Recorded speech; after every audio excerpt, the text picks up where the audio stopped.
Stand on any street corner in London today and you'll hear a dozen languages in just a few minutes.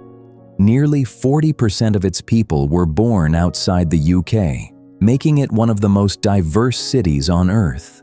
But go back 2,000 years, and this place looked completely different. Marshland beside a tidal river, barely inhabited, strategically insignificant to anyone except the Romans.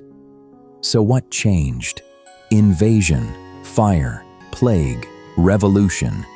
A modest trading outpost grew into the center of a vast empire. A city reduced to ashes was rebuilt stronger, in stone. Through every catastrophe and conquest, London didn't just survive, it evolved. For centuries, imagining old London meant relying on sketches, faded engravings, and scattered written accounts. But now, using AI trained on historical imagery, we can bring those scenes to life. Cobbled streets, crowded markets, smoke curling from medieval rooftops. You're about to witness nearly 2,000 years of transformation in one journey. Let's go back to where it all began. The year is 43 AD. 4 Roman legions land on the Kent coast and push inland. They need a crossing over the River Thames, a place to build a bridge and secure supply lines to the continent. They find it at the river's lowest crossing point before it widens into an estuary. Within a decade, Londinium is alive with activity. Traders from Gaul, soldiers from Syria, merchants from North Africa. The Romans construct a bridge roughly where London Bridge stands today, and a thriving port town rises around it. But just 17 years later, disaster strikes. Boudica, queen of the Iceni tribe, leads a rebellion against Roman rule. Her forces march on Londinium and burn it to the ground. Even today, archaeologists have uncovered a layer of red ash beneath the modern city, evidence of that destruction. The Romans rebuild, bigger, stronger. Massive defensive walls are constructed, parts of which still stand. At its height, Londinium becomes home to around 60,000 people, the largest city in Roman Britain. Then, around 410 AD, everything changes. The Roman Empire is collapsing. Pressured from all sides, it can no longer defend distant Britain. Emperor Honorius sends word, "You're on your own." The legions withdraw.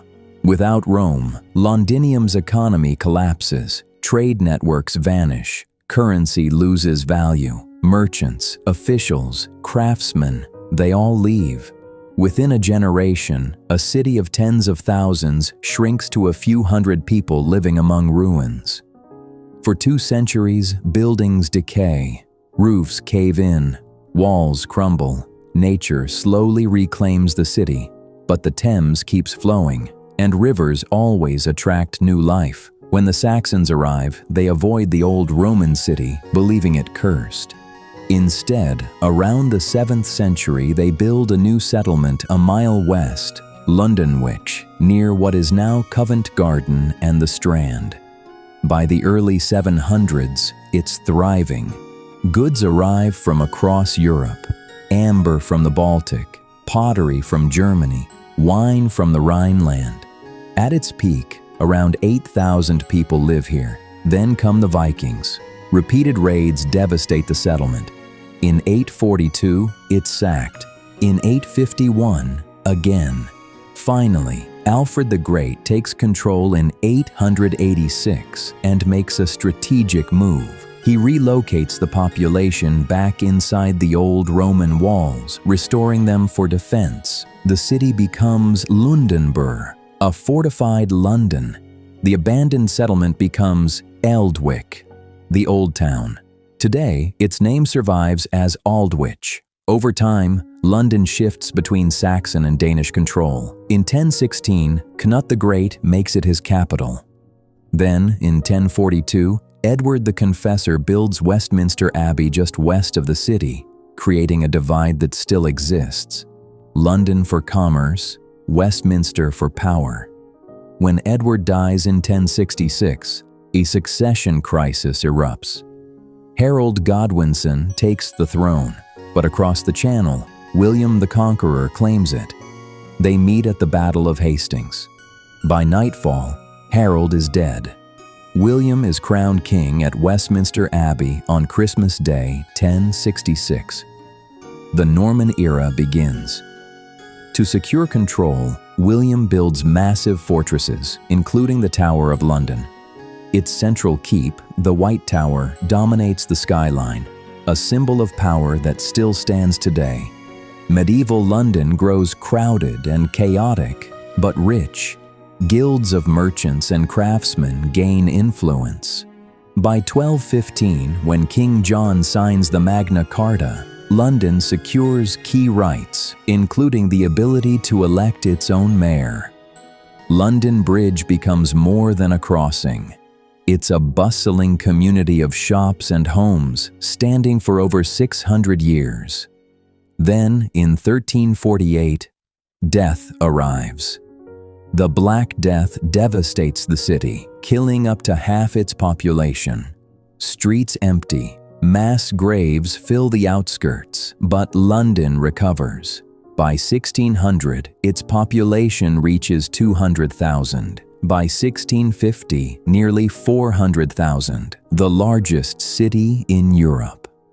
Under Henry VIII, the break from Rome reshapes London.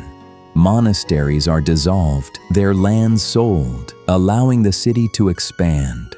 During the reign of Elizabeth I, London becomes a cultural powerhouse. The Globe Theatre opens in 1599, where William Shakespeare stages his plays. Then come the disasters again. In 1665, plague returns, killing around 100,000 people. A year later, the Great Fire of London destroys most of the city. Thousands of homes and churches burn, including the old St. Paul's. Architect Christopher Wren leads the rebuilding effort. Though his grand redesign is mostly rejected, he rebuilds St. Paul's Cathedral, its iconic dome still defining the skyline. By the 18th century, London becomes a hub of ideas. Coffee houses evolve into institutions like Lloyd's of London and the London Stock Exchange. The Industrial Revolution transforms everything. By 1901, London's population exceeds 6.5 million, the largest city in the world. Landmarks rise: Trafalgar Square, the Palace of Westminster, and Big Ben. The Underground, the world's first subway system, was made and opened in 1863. The Tower Bridge, an engineering marvel, was completed in 1894. But inequality grows. While the wealthy thrive, the poor struggle in overcrowded slums. Then comes the 20th century. During World War II, London faces relentless bombing in the Blitz. Entire neighborhoods are destroyed, yet the city endures. After the war, London rebuilds once more. Immigration reshapes its identity, bringing people from across former colonies, India, the Caribbean, Africa, and beyond. By the 21st century, London is once again a global powerhouse. Modern landmarks like the Shard rise alongside historic architecture. The 2012 Olympics transform East London. Today, more than 300 languages are spoken here. London has survived collapse, invasion, fire, and war. Each time it rebuilt, each time it adapted, each time it welcomed the world. That's what makes London, London.